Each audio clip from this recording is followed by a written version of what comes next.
You couldn't keep the smile off your face on stage. No, I couldn't. How amazing is it? To be on stage with all those people was extraordinary, and to see the movie last night was off the chart. It was beyond anything that I could have really anticipated.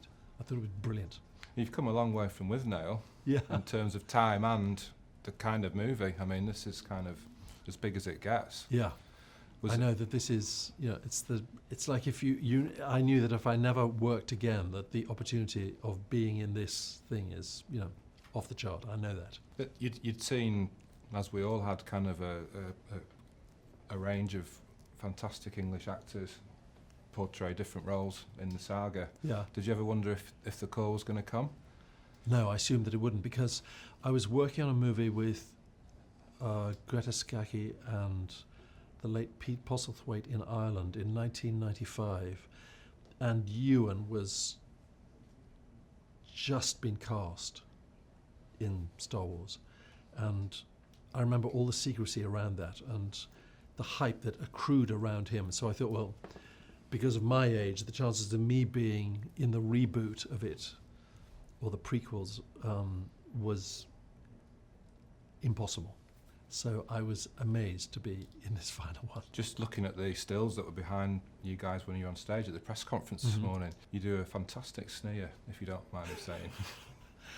Well, if you're born with a long face like I am, if you don't smile and you look like this, you look absolutely miserable. So it's not a huge stretch to look as miserable as possible if you have a slap-ass face like I do. But as you said before that you went to see the first film when you were 20 and a drama student. What kind of impact did it have on you? Oh, it was hallucinogenic, because I'd seen 2001 Space Odyssey, which was so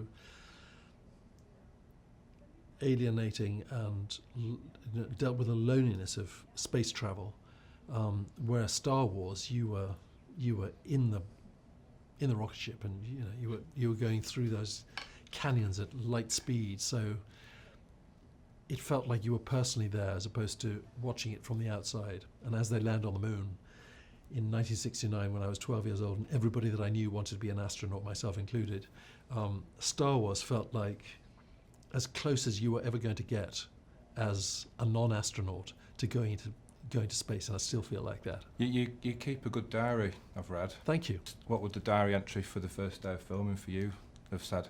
Secrecy. Yeah.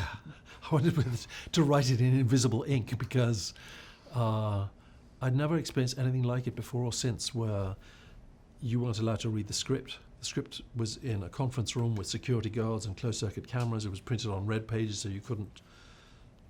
it was difficult to read. You had to wear a cloak going from where you got dressed and made up into the studio, because there were drones going overhead. So, and the makeup and the wardrobe department on a daily basis told us that they were being offered bribes to provide information to the press and to fans. So, and there were security guards on the set, plain clothes and visible.